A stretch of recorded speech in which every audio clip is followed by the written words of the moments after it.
Saya nggak jadi. Pas di depan pintu, baru mau masuk, itu persis cewek lagi yang pakai baju putih itu yang rambutnya panjang. Dari ruang TV mau masuk ke kamar aku. Kaget lah aku. Kenapa? Supir aku bilang gitu kan. Saya langsung gini. Itu siapa? Saya bilang. Seriusan gue sampai merinding pas cerita juga. Jangan lihat kaca. Itu mukanya hancur banget. Itu saya bilang. Tapi kan di diri saya sendiri kan. Yang saya lihat di kaca itu kan saya. Oh. Tapi mukanya hancur. Sebenarnya aku kepo sama sosok yang sering menampakkan dirinya nih Teh.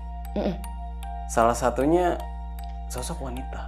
Maksudnya itu siapa itu wanita itu? Nah, jadi aku kan udah seiring berjalannya waktu bertahun-tahun, aku tuh kayak dikasih mimpi. Oke. Karena mungkin udah saking aku terbiasa, ya aku dikasih mimpi. Dikasih mimpi tuh, ternyata nih cewek tuh bawa anak. Anaknya yang sering lewat? Bukan, beda lagi. Oh. Anaknya, gue kalau mau cerita tuh ya, gue bisa nangis loh. Jadi dia cerita, emang di rumah itu dia meninggal. Sama anaknya cuma berdua. Enggak, maksudnya meninggal kenapa? Nggak tahu. Intinya di deket, kan di belakang tadinya ada kolom. Dia dateng. Saya bilang, lu pergi. Saya bilang kan, saya minta uang. Dia bilang, buat ongkos. Wah gila itu kalau gue inget pas dia cerita, memang kenapa? Iya saya meninggalnya di sini sama anak saya. Dia bilang, itu yang gue lihat, maksudnya yang rambutnya panjang, hitam kan, nggak blonde. Yang selalu, maksudnya yang selalu nangis. menampakkan diri. Iya. Tapi gue baru tahu ternyata dia punya anak.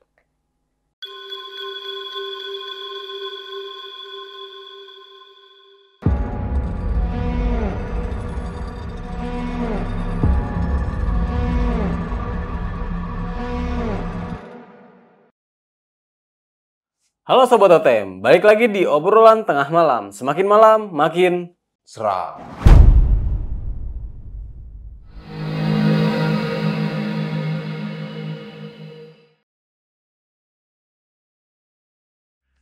Nah, di episode kali ini, gue udah kehadiran nih seorang narasumber yang mempunyai cerita mistis waktu ia tinggal di perumahan elit yang ada di daerah Kota Bogor. Perumahan ini sangat terkenal dan di sini gue mohon maaf nih nggak bisa ngasih tahu nama perumahan ini apa.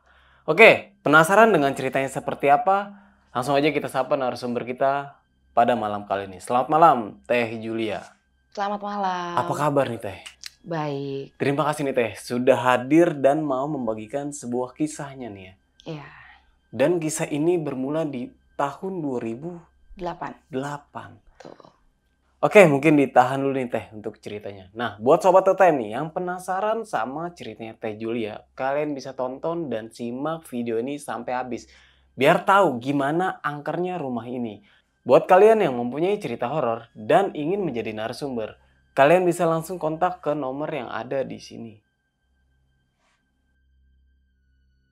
Oke, mungkin tanpa berlama-lama lagi, penonton semua juga udah penasaran gimana cerita keangkeran dari rumah yang ditinggalin Teh Julia ini. Kita langsung aja masuk ke ceritanya.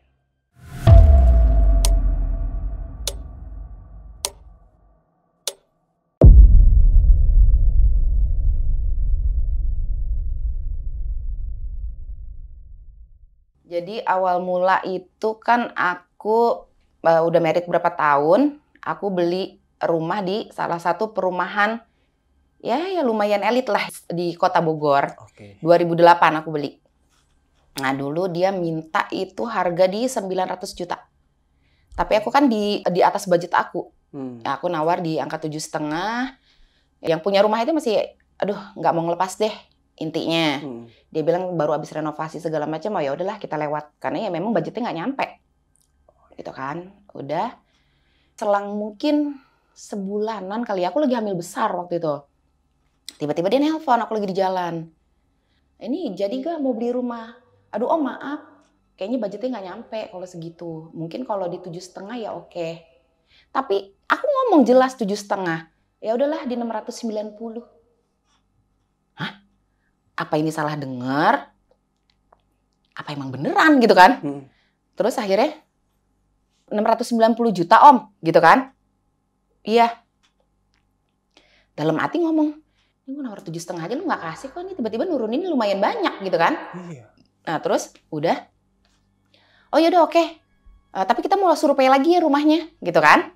Iya boleh, silakan datang aja nanti hubungin mbak ini, gitu kan yang pegang kunci. Yeah. Ada kita survei lagi, kita lihat lagi segala macam. Memang kan mantan suami aku ini kan memang mantan sekarang ya, dulu masih jadi suami. Okay. Nah udah lihat dulu segala macam. Kayaknya kurang cocok deh sama bangunannya. Padahal dia baru renov banget. Akhirnya kita udah oke. Pas banget aku lahir, itu transaksi. Oh maksudnya ngelahirin ya? Ngelahirin. Okay. Ngelahirin. Jadi kan yang transaksi itu kan cuma suami dulu kan. Gitu. Karena kan kita, selang aku 1 minggu habis lahiran, baru tuh kita ke notaris. Gitu. Udah ngedilinnya pas aku lahir. Oke, sip deal di angka sekian. Oh nggak bisa transaksi dulu karena istri saya lagi ngelahirin, gitu. Ya udah, selang seminggu kita langsung ke notaris, tanda tangan kontrak segala macam ya udah selesai gitu kan, beres. Itu rumah tuh memang, ya pokoknya intinya tuh suami saya tuh nggak suka. Intinya gue hancurin lagi semua. Sampai saya debat juga, ya kenapa lu nggak beli tanah kosong aja sih? Iya dong. Secara lu mau ngapain udah beli rumah satu lu hancurin? Iya benar. Ya nggak udah. Lu maunya kayak desain kayak gimana nih? Ya intinya gue mau minta dapur sama kamar yang gede. Saya bilang gitu kan. Ya karena itu yang gue butuh. Saya bilang. Ya udah kita minta si kontraktornya ini pokoknya 1 tahun harus beres ya. Karena pengen ngulang tahunin anak yang ke-1 itu di rumah baru. Gitu. Ya udah pas udah berjalan waktu lah ya. Udah 1 tahun tuh. Kita udah ngerenov. Pas anak aku ulang tahun ini, anak aku 2 hari sebelum ulang tahun kan bungkusin goodie bag. Yeah. Rumah aku tuh kan lumayan gede ya. Lumayan gede, di posisinya juga di hook. Nah di seberangnya itu ada kali. Okay. Kalinya ya lumayan gede juga kalinya. Memang rumahnya ya memang gede, ada 8 kamar juga. Nah aku ngebungkusin goodie bag itu di lantai 2. Aku, mami aku, adik aku, pembantu, mamang aku juga. Nah kita lagi ngebungkusin tuh malam. Kondisinya memang udah malam. Jam berapa ya? 11-12an kali ya. Udah malam banget deh. Bungkusin. Selang berapa jam kita ngebungkusin tuh, telepon mamang aku bunyi. Ada yang nelpon. Besti lah kalau zaman sekarang bilangnya, temen deketnya. Nelpon, lu di mana? Di rumah adik gua, dibilangnya gitu. Lagi ini ponakan gua kan mau ulang tahun anaknya, dia bilang. Oh ya udah, udah dimatiin. Ya udah kita mah ya biasa kan, ngisi-ngisiin goodie bag. Selang 2 menit, nggak nyampe 5 menit, adeknya itu kebetulan temen aku juga. Nelpon ke mamang aku. Si Erik meninggal kecelakaan. Hah? Kaget dong. Tadi nelpon? Barusan nelpon, sampai merinding beneran. Selang nggak nyampe 5 menit, nggak mungkin. Ya kita semua bilangnya nggak mungkin, orang kita denger kok suaranya juga. Iya kan? Hah? Barusan nelpon gua, bener-bener barusan nelpon gua.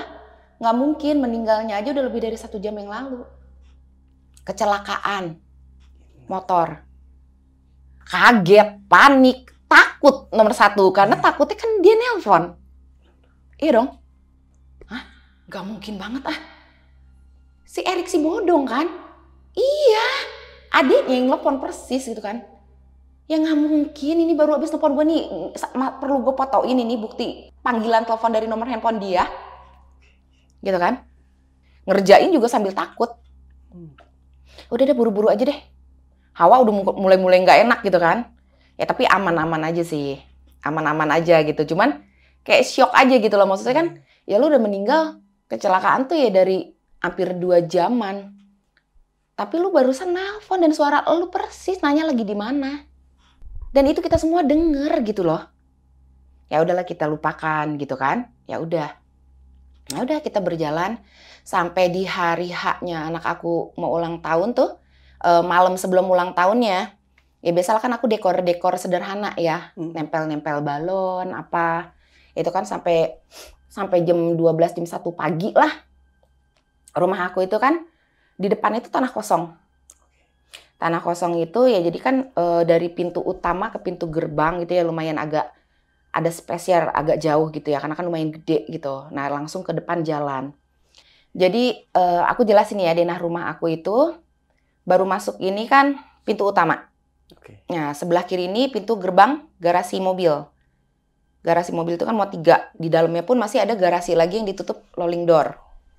Sebelah kanan ini ada taman depan, ada kolam kecil. Di sampingnya lagi tuh ada kolam besar, kolam ikan sama gazebo. Nah, jadi masuk langsung ruang tamu. Ke kiri itu tangga untuk ke lantai 2. Terus ada meja bar. Sebelah kiri ini dapur aku memang lumayan gede ya. Dapur. Nah, sebelah kanannya ini ruang keluarga nonton. Ada kamar anak aku sama kamar utama aku. Nah, jadi kamar aku sama kamar anak aku ini connecting door. Iya. Nah, di belakangnya itu juga ada taman lagi. Gitu. Nah, di atas ini ada 5 kamar. Karena kan memang dari suami ini kan keluarga besar dari Kuningan Cirebon. Sering nginep. Gitu. Jadi daripada di hotel mending di rumah lah kita sediain kamar. Nah, di atas ini memang lebih kebanyakan kosong sih.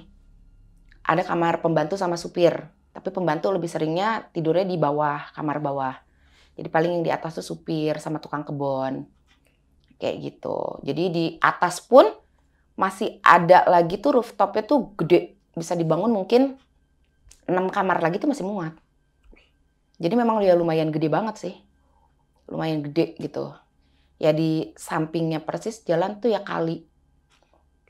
Depan rumah kosong, belakang ada tetangga, itu sebelah-sebelahnya lagi tuh rumah kosong. Nah aku sekitar jam 12:30 pagi, ya aku lagi nempelin balon nih di tembok-tembok gitu kan. Ada yang jalan ke arah atas. Ke atas, ya rumah aku kan posisi di hook ya. Nah ini dia jalan ke atas. Cewek, rambutnya panjang. Gitu, pakai baju putih. Aku mikirnya, ya udah tetangga aja lewat. Sampai lupa kalau aku nggak punya tetangga cewek gitu loh. Ada juga udah tua, udah ibu-ibu. Nah pas aku inget-inget lagi, ini kan secara udah jam 12:30 pagi. Iya kan? Secara siapa juga yang mau jalan jam segitu dari arah kali ke atas? Awalnya sih nggak kepikiran gimana-gimana. Selang berapa menit lah. Anjir tuh yang barusan lewat siapa ya?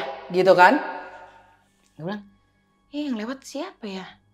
Iya gue baru inget-inget juga nih tetangga gue kan. Om ini, tante ini. Udah stop, sisanya rumah kosong gitu kan. Udah langsung aku stop, udah nggak berani. Langsung kunci pintu, udah masuk.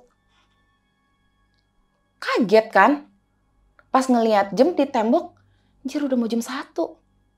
Kirain baru jam 9-an gitu kan. Ya mungkin masih ada yang lewat.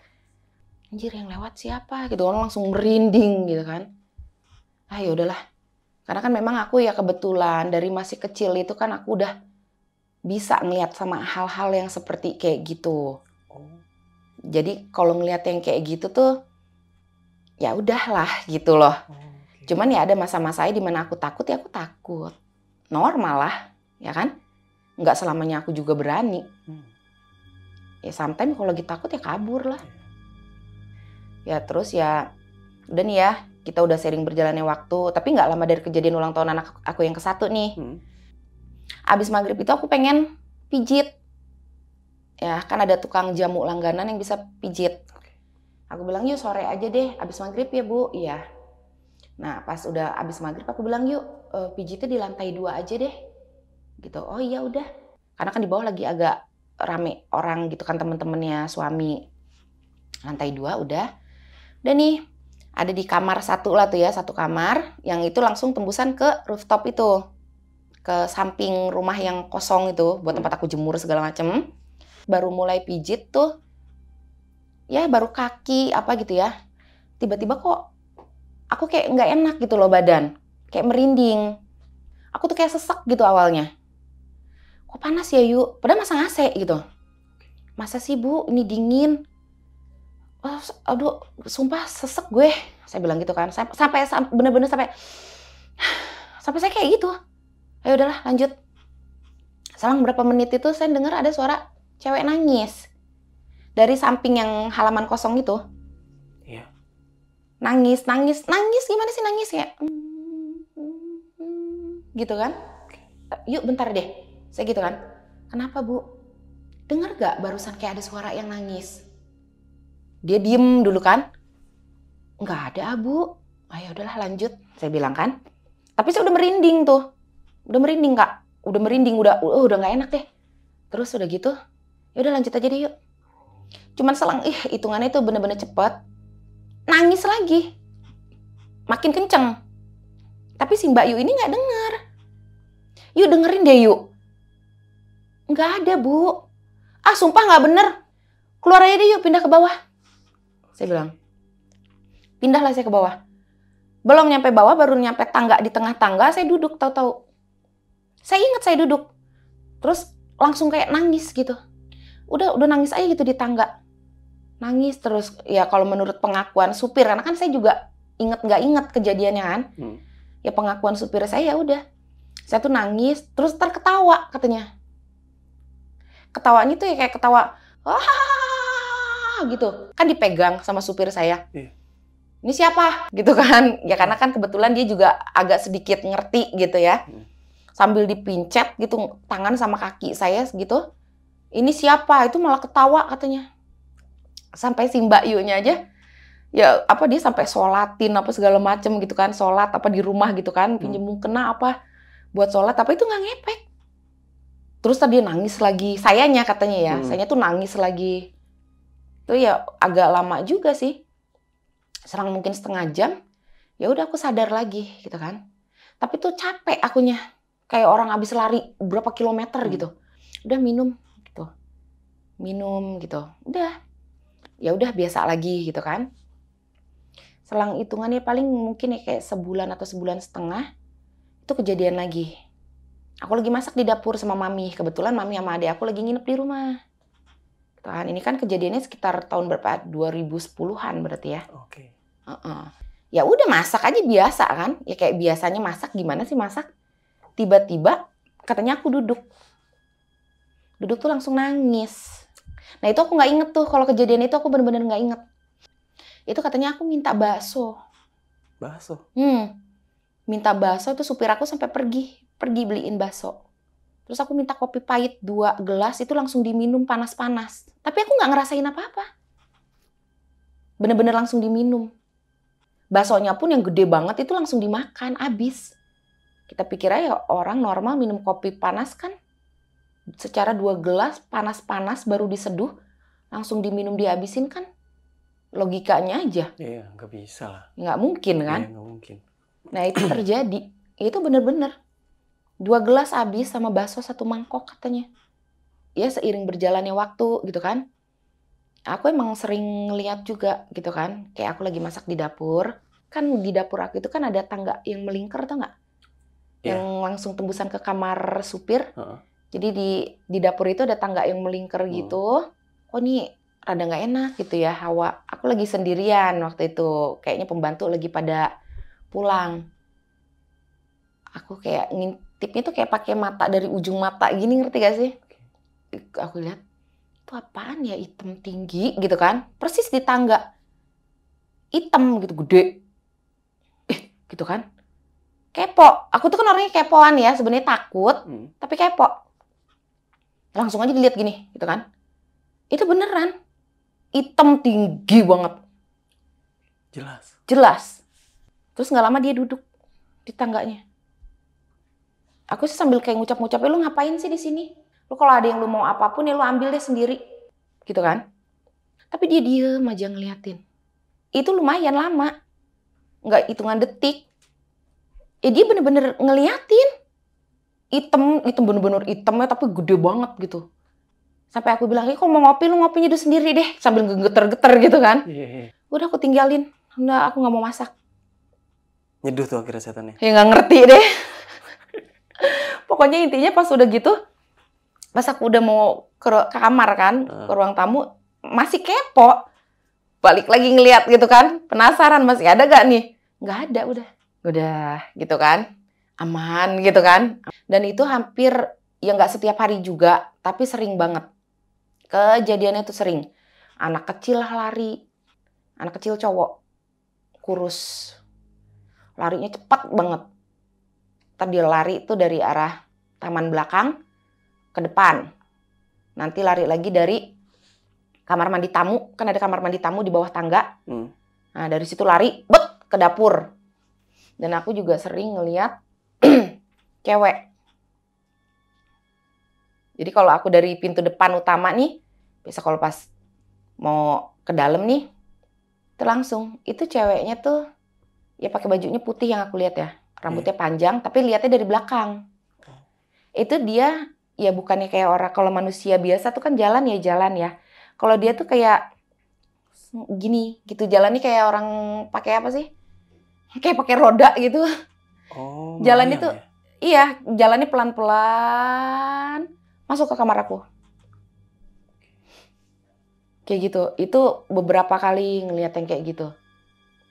Aku sering banget, memang dulu itu aku sering sampai nginep di hotel.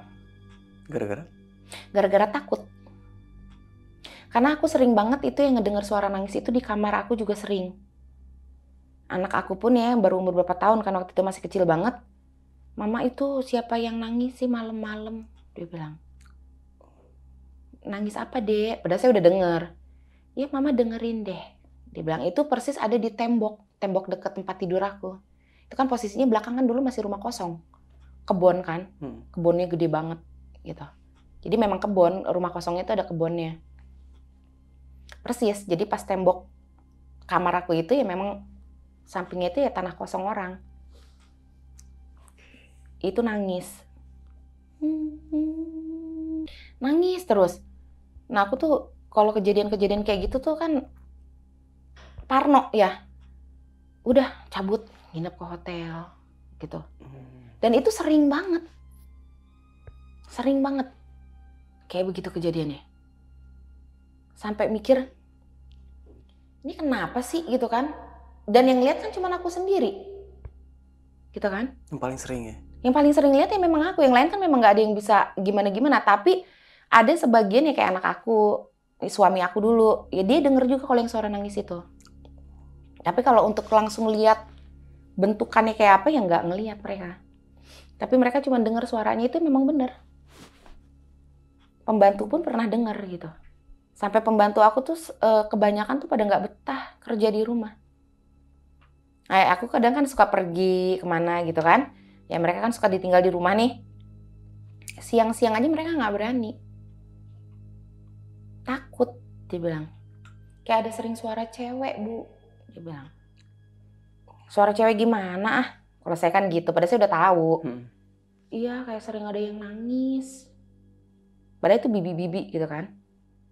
Gak mau kalau ibu pergi saya mau ikut, dia bilang. Masa sih Bi? Iya Bu, bener, dia bilang. Ya itu bener. Ya aku sih mikir, ya gak mau cerita gitu kan, karena kan takut yang kerja gitu kan. Udah selang beberapa lama lah, ya tukang kebun aku nih mau datang ke rumah. Karena kan sip-sipan gitu, jadi yang jaga dari pagi sampai malam, dari malam sampai pagi itu kan beda orang. Nah yang pas sip malam ini mau datang abis maghrib, ya rumah aku itu kan kayak ada mau pengkolan gitu dulu kalau mau ke rumah kan. Itu bener-bener pas maghrib. Itu dia jalan, pas nyampe rumah udah pucat banget mukanya. Saya bilang, Kang Di kenapa? Ini saya ngimpi apa gimana ya bos? Dia bilang, ngimpi kenapa? Barusan saya ngeliat rombongan tentara. Rombongan tentara. Tentara baju zaman dulu ya, bukan zaman sekarang. Turun ke kali. Dia bilang. Itu juga sampai merinding banget. Terus, ya saya penasaran, saya intip. Ya maksudnya kan, ya kali gitu kan. Ya secara kan rombongan banyak, turun ke kali. Dan dia penasaran, diintip lah. Gak ada apa-apa. Tapi persis bos saya lihat rombongan tentara, ada komandannya juga. Dia bilang, dan lu mah halu kali. Saya bilang gitu kan, demi Allah bos. Dia bilang apa, pucat mukanya itu, saya inget banget. Pucat banget dia. Dia sampai udah lemes tuh, nyampe ke rumah aja dia lemes banget udah. Udah duduk, udah muka udah pucet. Saya bilang, Bi, ambilin air buat Kang Di, kasihan dia habis ngeliat sesuatu yang sangat indah. Saya bilang gitu kan. Ambilin air, udah pucet dia, udah lemes. Pas malamnya kan, jadi di atas, ya kan kalau udah di atas jam 11, jam 12 kan ya dia goler-goler. Dia nggak full melek, jagain rumah kan. Kita juga, ya udah lu tidur ya tidur aja. Kalau lu capek mau ngapain juga lu bergadang gitu kan. Tidurlah dia. Dia tuh tidur biasanya di lantai 2, di depan kamar yang persis dari tangga. Oke. Suka ngegolernya di situ pakai kasur lipat. Ya, ada kamar pun dia nggak mau. Tidur di situ malamnya, paginya dia cerita lagi. Semalam si bos bangunin bukan? Si bos yang suami saya nih. Enggak, kenapa? Saya ada yang ngebangunin, kaki saya ditendang-tendang. Tapi pas saya melek, nggak ada siapa-siapa. Sampai dia ngecek turun ke bawah, ya memang udah pada tidur kondisinya kan. Celingak-celinguk, ya pembantu, apa kan, supir semua udah pada tidur juga. Tapi persis katanya kakinya tuh ya kayak, gimana sih kalau dibangunin pakai kaki ditendang-tendang. Maksudnya bangun. Dia sampai bener-bener bangun. Tapi nggak ada siapa-siapa. Terus saya bilang, ya udah sih makanya kalau misalkan ada apa-apa teh sok diomong-omong gerah, saya bilang kan. Kalau ngopi mungkin ditawar-tawarin atau diseduh-seduhin, saya kan suka gitu. Iya cuman besok saya minta izin dulu ya, saya nggak masuk, dia bilang kan. Saya bilang ya udah lah nggak apa-apa, saya bilang kan masih ada si Babeh juga kan gitu, saya bilang supir yang jaga rumah. Udah dia sampai sakit sih. Sempat sakit beberapa hari tuh yang abis ngeliat yang pasukan tentara turun ke kali itu. Sakit dia berapa hari. Ya udah nggak apa-apa, saya bilang istirahat dulu aja, saya bilang kan. Nah udah. Ya sering lah kalau kejadian-kejadian kecil kayak gitu sih, ya udahlah saya sih nggak pernah anggap lah ya. Maksudnya ya udahlah dicuekin aja, mungkin memang udah seperti itu. Gitu. Nah pas kejadiannya yang, aduh di tahun berapanya saya lupa lagi. Tapi saya masih inget banget itu malam Jumat ya, kalau nggak salah tuh pas malam Jumat, sekitar jam 11:30 malam lah. Nah, itu kejadiannya tuh, si suami saya ini lagi kumpul sama teman-temannya di lantai 2. Yang di atas rooftop itu kan, mereka kan pada bawa bangku. Ya biasalah pada ngopi, ngerokok segala macem. Saya itu di bawah sama nenek mertua, keponakan, sama pembantu. Ya sama supir juga lah ada di bawah. Lagi rame banget, rame banget lagi pada kumpul. Anak saya ini nangis terus. Ya mungkin pengen sama papahnya gimana kan. Saya suruh supir, kowe coba lu bawa tuh ke bapaknya. Saya bilang kan, karena kebangun ini anak gitu kan. Dibawalah ke atas. Masih nangis gak berhenti. Sampai digendong si ini sampai sama pembantu biasanya kan dia deket. Gak mau, nangis. Sama supir pun deket, nangis. Sama yang penjaga rumah juga deket banget kan. Gak mau juga. Udah. Kenapa sih? Saya bilang. Coba Bi kasih mainan apa? Saya bilang kan. Wah nangis itu mas kejar-kejarnya nangis. Anak kecil nangis gimana sih? Udah gak ada yang bisa ngediemin. Coba sini sama saya. Saya bilang kan. Baru banget saya gendong nih anak. Tuh langsung nih di sini saya kayak bek gitu kan. Di ulu hati saya tuh kayak angin masuk sekencang-kencangnya gimana sih? Bener-bener kenceng banget, saya langsung sesek tuh napas saya. Sampai kayak udah gelagapan, gak bisa napas. Saya langsung kasih anak saya kan ke pembantu. Gendong, saya bilang kan. Tapi ngomong pun udah gak bener. Karena saking seseknya gak bisa napas udah. Itu bener-bener, seseknya luar biasa itu gila. Itu tersesek yang pernah saya alamin. Sampai bener-bener napas aja tuh kayak udah harus diatur banget. Kayak udah di ujung leher tuh napasnya. Terus saya duduk di ruang keluarga, di ruang TV. Didudukin nih sama supir saya kan. Duduk. Nah itu saya enggak tuh yang kejadian itu. Saya ngeliat gitu loh. Ngeliat diri saya tuh kayak lagi nangis. Nangis kejar-kejarnya itu. Maksudnya gimana nih? Ya saya ngeliat diri saya lagi duduk. Tapi sayanya nggak di diri saya, tapi saya ngeliat. Ini kan saya gitu kan, lagi duduk gitu kan. Didudukin nih sama supir, saya lihat saya didudukin sama supir. Yeah. Tapi saya lihat gitu.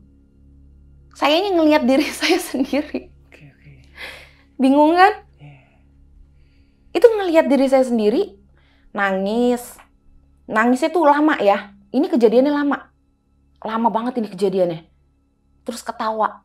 Ya itu, supir saya itu kan bisa ya. Dia pincet, dia tanya ini siapa, mau apa, gitu kan. Ya enggak, dia cuman kayak ngeliatin, nangis, ketawa. Tapi saya tuh pengen kayak ngebrontak gitu loh. Tapi nggak bisa. Jadi saya cuman kayak ngeliatin doang aja gitu loh. Ya itu yang duduk tuh ya memang kayak saya, tapi mukanya bukan kayak muka saya. Sampai kan supir saya bilang, lu nyebut. Kalau orang, dia kan bilangnya eling gitu kan. Eling lo, eling nyebut gitu kan. Sampai pembantu aja sampai astagfirullahaladzim apa segala macam. Itu saya tahu semua kejadiannya. Saya lihat. Tapi saya kayak nggak berdaya gitu. Kayak cuman udah gue berdiri aja ngeliatin diri gue sendiri. Gitu. Itu lumayan lama, setengah jaman lebih. Tuh nangis, ketawa, nangis, ketawa. Sampai muntah. Sampai nyudahin si supir saya itu saya lihat. Mau apa lu gitu kan? Udah dicudahin aja. Wih. Nah udah lama kan gitu kan, udah lama. Yuli gitu kan, eling lu gitu kan. Nggak tahu gimana tuh, ya udah aku kayak langsung ada di dalam diri aku lagi. Balik lagi nih ya? Balik lagi. Aku megang tuh tangan supir aku gitu kan. Aduh, kok napasnya kayak gitu. Aduh, gue capek gitu kan. Udah. Muntah, saya banyak banget tuh muntah. Nah, kebenaran nih kan di ruang TV ini kan di sebelah kan kamar aku. Kamar aku itu kan banyak sekat-sekat kaca-kaca. Karena kan memang rumah aku semua full kaca. Jadi memang bener-bener full kaca banget. Ya udah aku udah agak sedikit sadar lah. Ya udah enak, udah kasih minum, udah muntah gitu kan, kasih minum. Udahlah aku lihat nih ke arah kamar aku kan, yang kaca sekat-sekat gitu, aku nengok ke kiri gitu kan. Kayak capek banget gitu kan akunya. Nengok ke kiri, kaget lah aku. Kenapa? Supir aku bilang gitu kan. Saya langsung gini, itu siapa? Saya bilang, seriusan gue sampai merinding pas cerita juga. Jangan lihat kaca, itu mukanya hancur banget. Itu, saya bilang. Tapi kan di diri saya sendiri kan. Yang saya lihat di kaca itu kan saya. Oh. Tapi mukanya hancur. Oke. Itu mukanya bener-bener hancur. Gimana sih, parah banget tuh hancurnya. Jangan lihat kaca, tapi saya kan kekeh kan. Terus saya liatin gitu, karena kan saya penasaran apa cuman halusinasi saya aja. Gitu kan. Saya ngeliatinnya lama di kaca itu. Itu muka cewek, tapi bukan muka saya. Hancur, parah banget hancurnya. Rambutnya memang panjang juga, tapi dia warnanya hitam. Saya sampai pegang muka saya sendiri, ini muka gua. Segitu kan. Bukan, supir saya bilang kan, bukan, jangan lihat kaca. Dia bilang, tangannya tuh saya giniin. Maksudnya intinya, lu jangan ganggu gue gitu, ngerti nggak? Terus saya liatin ke kaca. Sumpah ini muka gua gitu kan. Terus aja tuh sampai berapa menit kayak gitu. Karena itu, sumpah itu saya bener-bener real banget ngeliat hancur. Mukanya tuh parah. Hancurnya tuh kayak, gimana sih, udah penuh darah gitu kan. Hancurnya tuh kayak, gimana sih orang kalau kayak mungkin kecelakaan yang kacanya tuh semua ke muka gitu, gimana sih? Tapi itu bukan muka saya gitu loh. Sampaikan tuh supir, udah jangan lihat kaca, jangan lihat kaca, tuh saya giniin, diem loh. Tapi suaranya bukan suara saya juga, dia bilang. Diem loh gitu kan. Terus akhirnya saya dipaksa, saya tuh ditarik, bener-bener ditarik sama supir, saya tuh diseret. Dipindahin ke ruang tamu. Ruang utama. Duduk di sini, jangan lihat kaca. Dia bilang kan. Ya udah, dia biasa kan duduk lagi di depan ngerokok gitu kan. Anak saya tuh dibawa sama bibi, sama pembantu tuh ke depan. Yang penjaga rumah gitu kan, yang ke depan dulu deh gitu kan, malam-malam juga nggak apa-apa kan, teman-teman suami juga kan pada turun semua kan. Duduklah saya di ruang tamu. Ruang tamu saya pun kan full kaca. Jadi di sebelah sini tempat duduk saya itu kaca bulat gede, langsung tembusan ke taman di gazebo itu, taman di kolam samping. Persis di depan saya duduk ini ada lemari tempat naro bedil-bedil gitulah. Karena kan dulu mantan suami kan seneng moro. Gitu buat nembakin burung apa gitu. Itu full kaca juga semuanya. Jadi bisa lihat juga ke kolam samping. Duduklah saya. Ya udah kepikiran kan emang udah aman dong. Ya udah duduk. Gitu kan. Tadinya pembantu juga udah mau nyamperin gitu kan, tapi saya masih lemes banget gitu. Hawanya emang masih kayak belum eling banget lah, orang bilang sih belum sadar sepenuhnya. Ya udah. Ya memang dasar si kepo dan gitu ya. Saya lihat lagi lah tuh kaca. Kaca yang di depan naruh si bedil ini, itu kan langsung bisa tembus ke kaca belakang. Karena kalau kaca belakang itu kan memang benar-benar transparan bulat kan. Ada pohon palem. Pohon palem itu yang modelnya kayak cagak dua gini. Persis di tengah dekat kolam. Itu kan persis di belakang kaca bulat ini. Saya lihat di kaca kan. Saya duduk. Terus saya diem gitu kan. Saya bilang lagi ke supir saya kan. Itu siapa? Kan gue bilang jangan lihat kaca, dia bilang kan. Enggak. Tapi itu siapa? Itu yang berdiri persis di bawah pohon palem yang bercagak dua gini. Gue masih ada kok fotonya juga, foto pohonnya ya. Itu suami istri sama anak kecil cowok pakai topi. Lagi berdiri aja di bawah pohon itu. Suami istri sama anak kecil cowok. Ya mungkin sekitar 7-8 tahunan kali ya anaknya. Pakai topi. Dia ngeliatin aja ke gue. Bener-bener ngeliatin aja. Dari kaca kan jelas banget ya. Gue sampai kan bener-bener pengen berbalik gini kan. Ya itu beneran ada di belakang. Udah ngeliat nih. Ya ini samping ini kan kaca yang bulat gede. Ya udah gue nengok gitu. Karena kan mungkin kalau di kaca kan bisa bayangan apa jadi kayak kelihatan orang berdiri gitu kan. Gue itu kan orangnya memang penasaran. Gue kepo banget, ya nengok aja langsung beneran itu ada. Jelas. Suami istri sama anak kecil cowok satu pakai topi. Berdiri ngeliatin gue aja. Tapi muka itu kayak sedih gitu.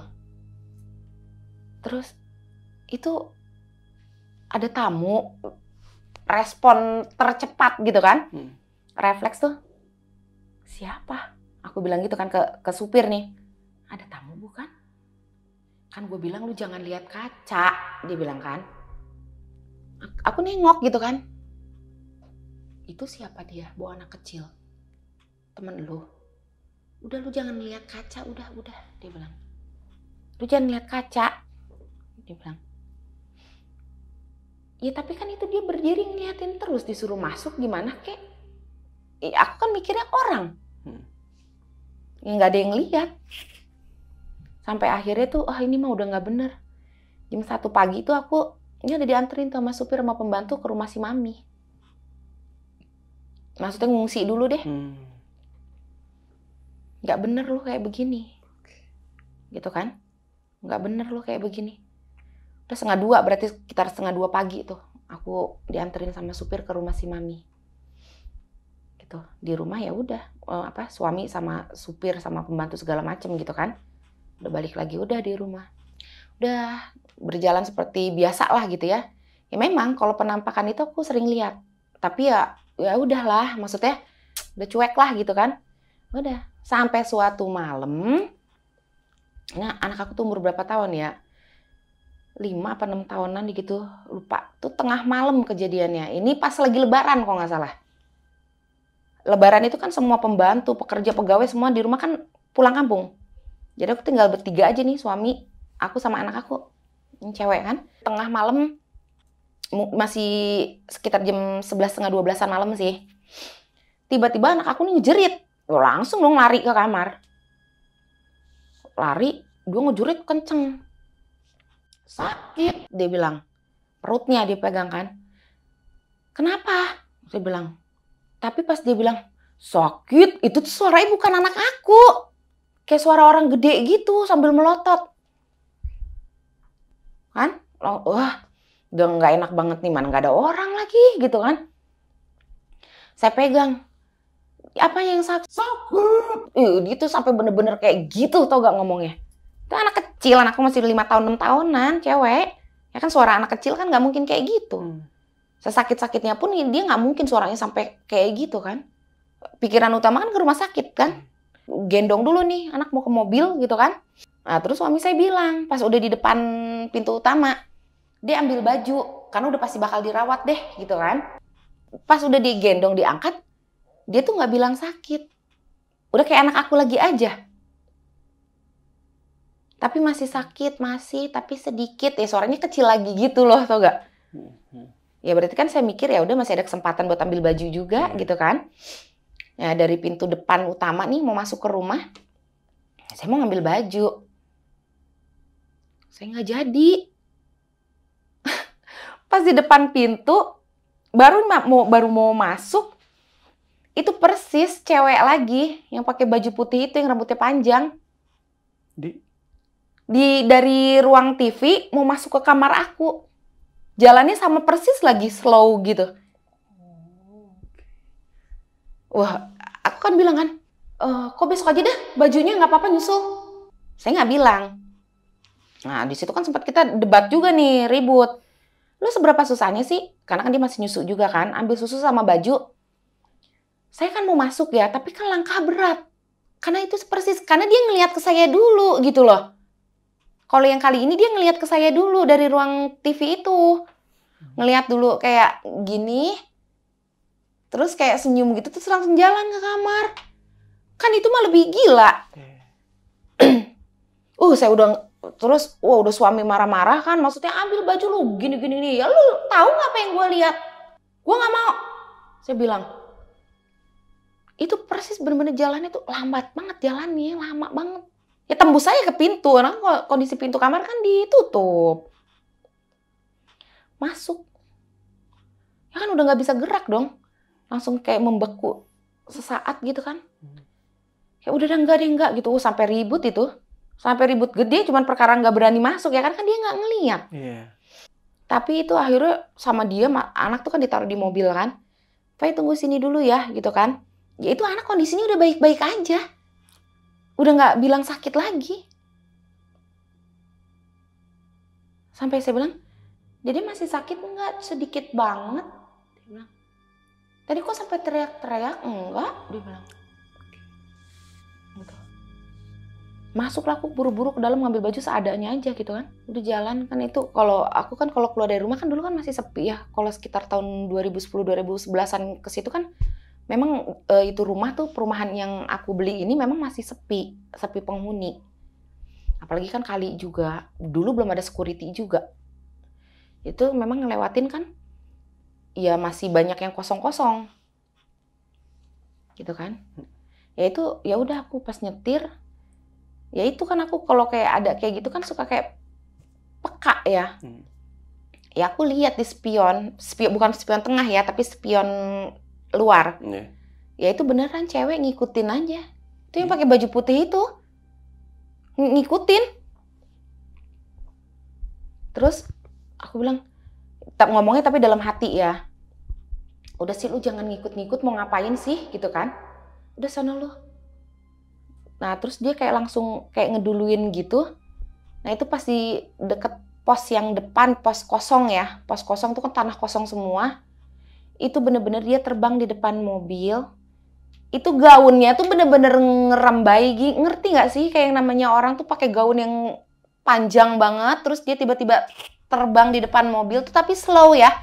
Nggak yang langsung bet gitu, nggak. Tapi bener-bener slow banget tuh yang kayak slow banget gitu. Ya itu gaunnya pun kayak ngambai gini. Di depan mobil persis, depan kaca mobil banget. Yang pas aku udah ngucap kayak gitu, itu maksudnya lu mau ngapain sih ikut-ikut udah pergi deh sono. Terus dia tuh kayak langsung jalan gitu kan. Ya itu bener-bener di depan mobil tuh kayak langsung terbang itu ya gimana sih gaun yang kayak lagi digibar-gibar gini. Sampai dia bilang, kok lihat gak itu apaan? Apa? Ya nggak lihat apa-apa. Ya udah terbang aja gitu. Gila banget gitu kan. Ya udah kita kayak udah tuh kan ya, kita nyampe rumah sakit gitu kan. Nyampe rumah sakit udah, ya udah akhirnya kita putusin ya buat udah rawat aja gitu kan. Karena kita kan mikir takut ada apa-apa, namanya anak udah teriak kayak begitu kan, mungkin memang saking sakitnya takutnya suaranya jadi berubah. Kita kan mikirnya ya logika ya, nggak ke mistis gitu. Ya udah kita rawat. Dokter sih bilang sebenarnya nggak ada apa-apa sih Bu, gitu, cuman kayak mungkin kram perut biasa aja, dan ini pun nggak ada apa-apa gitu kan. Ya nggak apa-apa lah Dok, kita rawat aja gitu kan. Udah dirawat tuh anak aku gitu kan. Nah suami itu kan besoknya kan dia pulang. Ya udah pas nungguin itu kan kondisinya kan memang tengah malam. Dia nginep, besoknya pulang. Ya itu mami aku juga ikut nungguin juga sama adik aku. Udah dirawat berapa hari gitu. Ya nggak sampai di situ gitu kan. Malamnya jam 2 pagi deh kalau nggak salahan tuh ya di rumah sakit. Aku tidur di bangku, anak aku, mami aku sama adik aku ngegelar di bawah. Aku pengen buang air kecil. Aku bangun, pipis lah. Ya kan memang kamar mandinya di dalam juga. Udah, pas udah gitu, anak aku, mah, gitu kan. Iya Dek, bentar mama pipis dulu. Mah, cepetan dong mah, dia bilang kan. Iya bentar nak, saya bilang kan. Buru-buru gitu kan, pipis juga. Keluar mah coba sini deh mah, deket aku mah. Kenapa nak? Deket aku deh mah, peluk aku, dia bilang kan. Yaudah aku, ya duduk ya di samping tempat tidurnya gitu kan, di sini bobo gitu kan. Mah, coba lihat di situ, apa? Itu deket jendela, dia bilang kan. Ada apa? Ada tuyul. Dia bilang. Tuyul? Mukanya serem, matanya kayak mau keluar, dia bilang. Dia mau lari ke sini liatin aku, dia bilang. Oh kan saya langsung merinding juga dong, secara jam 2 pagi kan. Dan persis ternyata di rumah sakit itu belakangnya ada makam. Gitu. Tuh anak saya sampai sempat histeris juga, teriak-teriak. Itu tuyulnya mau deket sini, mau lari ke sini. Dia bilang. Tapi saya nggak lihat kalau itu. Udah nggak berdoa sini. Dia sampai tidur sampai saya giniin gitu kan. Sampai nggak bisa tidur akhirnya sampai pagi kita semua. Bener-bener nggak tidur gitu. Udah tuh kan, udah beres. Besok malamnya kan mami saya kan pulang ya, sama adik saya pulang. Saya cuma berdua aja nih sama anak saya. Itu kejadiannya juga sama, sekitar jam 2 pagian juga. Masih di rumah sakit ya, karena dirawat 2 atau 3 hari saya lupa. Itu ya biasa kan, saya kan namanya nungguin anak sakit kan nggak tidur pastinya. Main handphone. Itu saya ingat emang jam 2 kok saya lihat jam gitu. Karena kan ntar saya lihat infusan, lihat jam. Main handphone. Ya biasa kan kalau tengah malam kan suster, bruder itu kan suka cek infus, masukin obat. Gitu. Ya udah masuk lah. Ada tuh memang perawat yang cowok yang tinggi putih orangnya ya. Yang ngetok-ngetok biasa, seperti biasa. Ngetok-ngetok. Ya gitu kan. Ya udah saya asik aja main handphone kan. Saya pikir kan ya biasa dong mau ngecek infus gitu kan. Ya memang bentukannya bentukan dia gitu. Ya udah masuk. Pas saya bari main handphone, masuk. Tapi kok dingin langsung tuh nggak? Dingin hawanya. Nah pas saya gini, kan saya tiduran di sofa ya. Main handphone, susternya masuk gini. Ya kan mata, ngelihat dari ekor mata dong. Ngintip gini. Kok dia tembusnya ke tembok, ke jendela. Bener-bener ke jendela. Saya bilang kan. Wah, saya bilang. Itu saya udah gak karu-karuan tuh. Takut. Saya udah gak mikir gimana, saya langsung gendong anak saya tuh infusan kan ya. Tiangnya udah gak pakai tiang, udah langsung saya cabut begitu. Saya gendong anak saya langsung lari ke depan. Saya langsung ke ruang suster saya minta pindah kamar. Kenapa Bu? Ada setan gue lihat, saya bilang. Tapi memang ternyata kata suster yang udah kerja lama di situ, di kamar yang aku tempatin itu memang dari dulu tuh banyak kejadian aneh di situ. Karena kan pas dapetnya yang pojok nih kamar. Itu sering banget pasien tiap kali dirawat di situ pasti minta pindah kamar. Pasti tuh. Pasti. Dan saya baru dikasih taunya pun itu jam 2 pagi itu. Saya bilang enggak, gue mau minta pindah kamar. Itu barang-barang semua masih di kamar. Saya cuma bawa anak, bawa infusan tuh sampai darahnya sampai naik kan. Karena kan nggak pakai tiang. Saking udah takut kan. Langsung gendong. Akhirnya dipindahin kamar. Aman udah.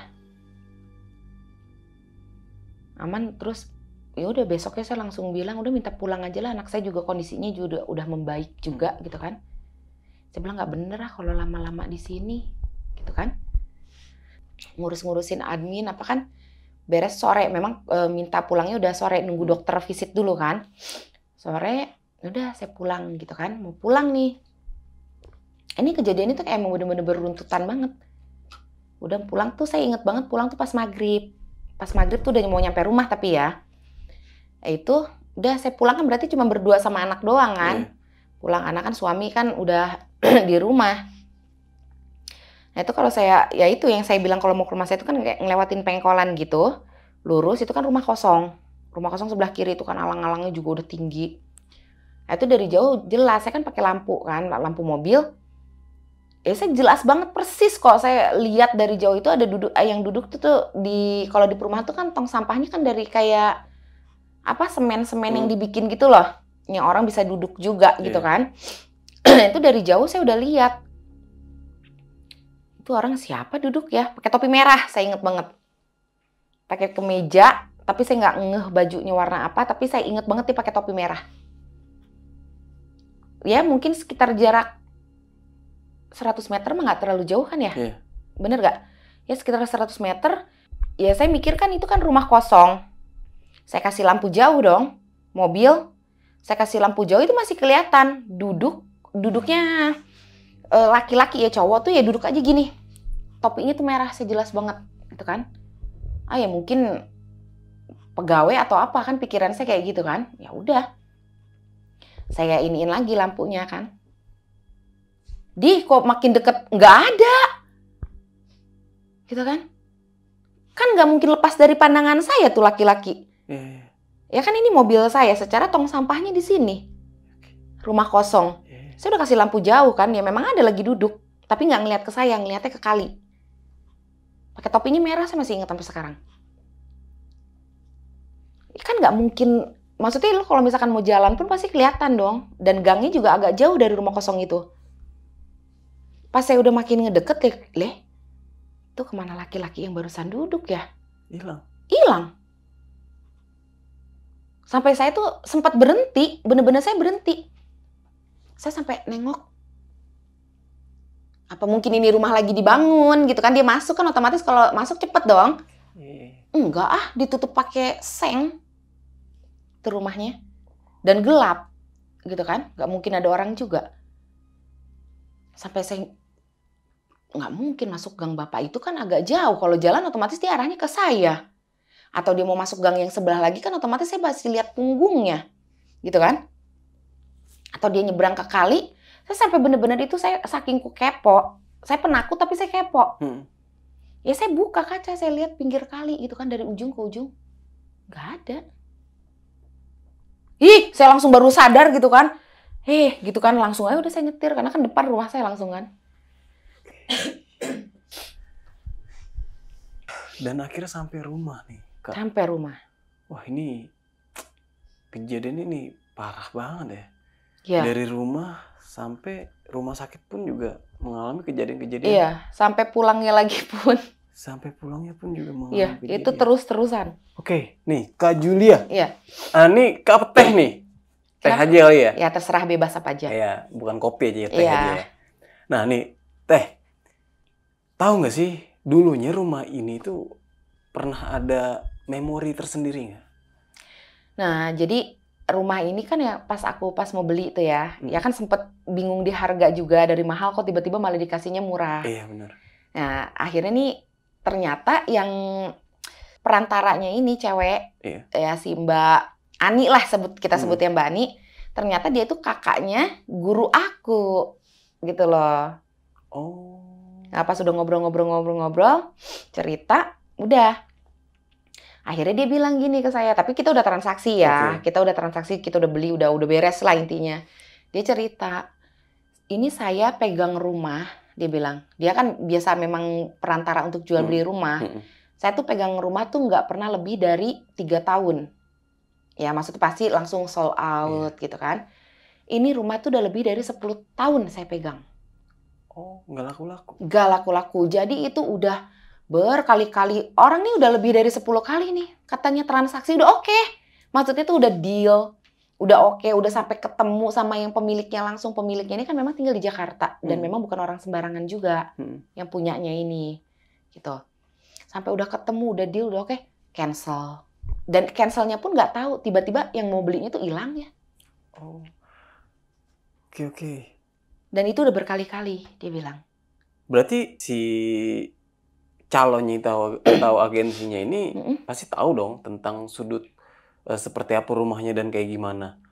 Mungkin sih ya kalau dia sih kayaknya memang nggak cerita semua pul-pulan. Karena kan mungkin dia ya nggak enak juga. Tapi yang pasti yang dia tahu sih itu kan memang dulu tuh bekas kayak bukit-bukit sawah gimana lah, nggak ngerti. Baru dibangun perumahan itu gitu kan. Kayak mungkin zaman-zaman dulunya. Dan dia juga ini sih yang yang saya dengar dari tetangga ya. Karena kan tetangga tuh kayak langsung pada happy ketika saya beli rumah itu. Oke, dapat keluarga baru lah ya. Dan ternyata itu memang di rumah itu tuh ya memang sampai kenapa sih sampai nggak ada security gitu kan? Karena memang di situ tuh banyak kejadian-kejadian aneh di situ. Katanya sih dulu dia sempat kayak melihara ulet sutra atau apa, aku nggak ngerti deh. Intinya tuh rumah tuh waktu pas aku mau beli tuh kayak banyak sekat-sekat aneh sih emang, tapi aku nggak tahu dia pelihara apaan gitu loh. Aku nggak ngerti dia pelihara apaan, tapi memang banyak aneh sih gitu. Maksudnya kalau ulet sutra kan ya harusnya pakai box-box atau apa ya, nggak ngerti. Tapi dia tuh memang ya dibentuk tuh sebisa mungkin tuh kayak buat naruh apa gitu. Aku juga nggak tahu sih dan nggak mau tahu juga. Makanya kita bongkar ulang rumahnya. Nah ini kan Teh Julia kan mengalami kejadian-kejadian horor ini udah beberapa tahun lah ya. Mungkin sampai sekarang ya? Sampai sekarang sih. Nah mungkin sampai sekarang. Dan pernah nggak sih mencari tahu ke tetangga-tetangga yang udah lebih dulu tinggal di situ? Dulunya ini rumah maksudnya bekas ada kejadian apa atau ada tragedi apa? Kalau itu sih aku nggak pernah mau kepo ya. Maksudnya intinya yang aku cuman dengar dia ini punya seorang pengusaha yang luar biasa kaya raya banget. Kaya banget.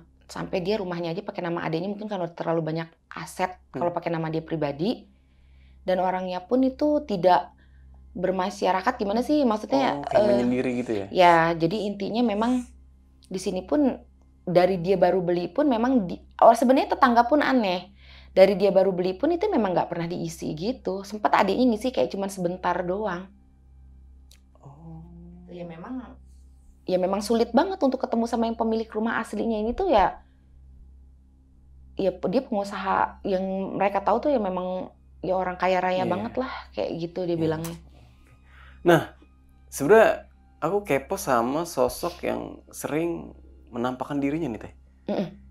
Salah satunya sosok wanita. Maksudnya itu siapa itu wanita itu?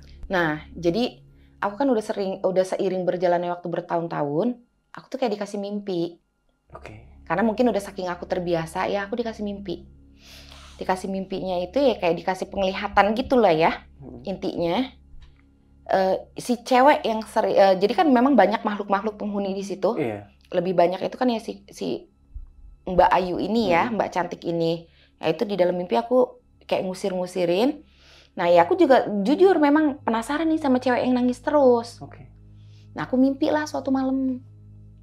Dikasih mimpi tuh. Ternyata nih cewek tuh bawa anak. Anaknya yang sering lewat Bukan. Juga? Beda lagi. Anaknya, gue kalau mau cerita tuh ya, gue bisa nangis loh. Jadi dia cerita, emang di rumah itu dia meninggal. Sama anaknya cuma berdua. Enggak, maksudnya meninggal kenapa? Nggak tahu. Intinya di deket, kan di belakang tadinya ada kolam. Dia dateng. Saya bilang, lu pergi. Saya bilang kan, saya minta uang. Dia bilang, buat ongkos. Gila itu kalau gue inget pas dia cerita, memang kenapa? Iya saya meninggalnya di sini sama anak saya, dia bilang. Itu yang gue lihat, maksudnya yang rambutnya panjang, Hitam kan, nggak Iya, blonde. yang selalu, maksudnya yang selalu Nangis. menampakkan diri. Iya. Tapi gue baru tahu ternyata dia punya anak. Sumpah gue dikasih mimpi, dikasih lihat. Tapi dia adanya di kolam belakang ya. Dia meninggalnya di situ. Tapi emang rumah gue dulu ada sumur. Di garasi. Sebelum dibongkar? Sampai akhirnya kan kita tutup. Dia meninggalnya di situ. Tapi yang gue bilang, lo suka nangis gitu. Maksudnya di dalam mimpi gitu ya. Ya, tapi dia bawa anak. Anaknya ya berapa tahun lah gitu ya. Cowok. Tapi bukan yang beda yang sama aku lihat itu ya. Oh, berarti beda lagi nih. Beda. Dia bilang, saya minta uang. Dia bilang, emang mau kemana? Mau pulang.